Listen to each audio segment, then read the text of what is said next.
So I take photos of my weight, fat percentage and muscle percentage with my Omron scale.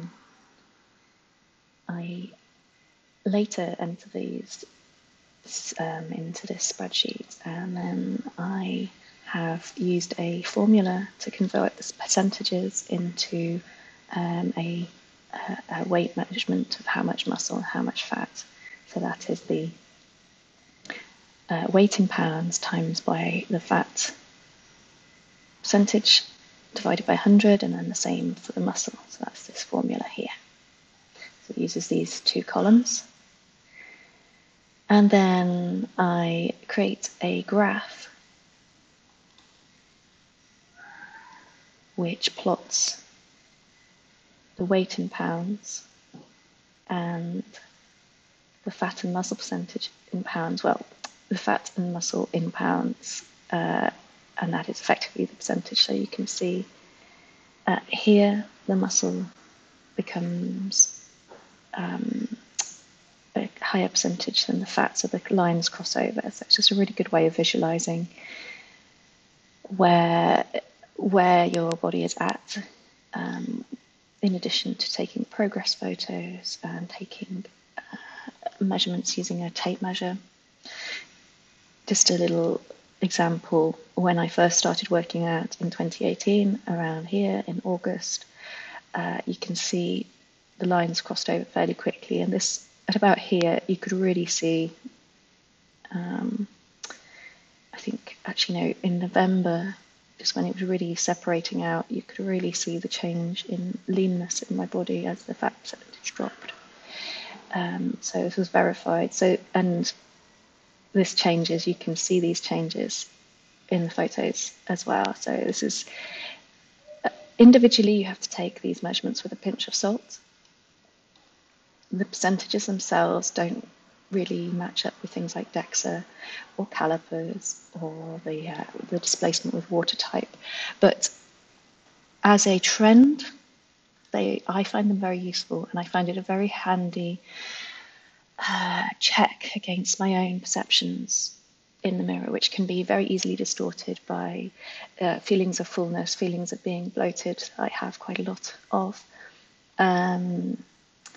And just give me a bit of an objective sense of what's actually going on, which can be a real motivator for me with continuing or changing things, but generally continuing working out, for example.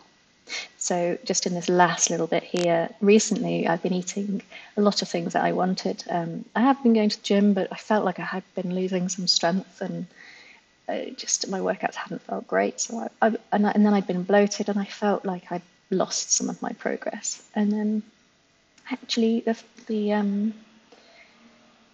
statistics, the data shows me that there's still a bit of a trend of actually my muscle going up slightly and my fat going down. So that was a useful reality check.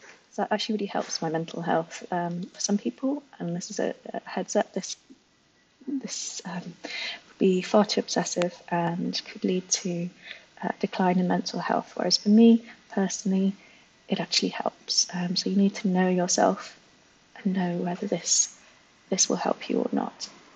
For me, the sort of hard data really helps. I can build up a picture, for example, my waist and muffin top. My waist on these two dates is similar, but my muffin top has sort of gone up by an inch. I know that now, looking at that, that's because of bloating. When I look at the fat percentage and so on, and I look at the size of my waist and hips, which are fairly similar, and also my bust size. My bust is one of the first places that loses fat, so I haven't put on too much fat, so I know that that's just bloating. So that's really handy for me. Do I track anything else? Oh yeah, I have some geeky things which are just looking at the lean mass, which is my weight minus the fat in pounds, which I don't track in a graph particularly. It's just sort of, I'm just kind of curious. And also my skeleton weight, which is more just a way to sort of verify maybe accuracy or lack of the scales. It does change ever so slightly. In theory, my skeleton shouldn't change weight much. Maybe over time it might do if I had osteoporosis, so the bone density could go down, which actually could be a useful little marker in future. So I hope that's useful.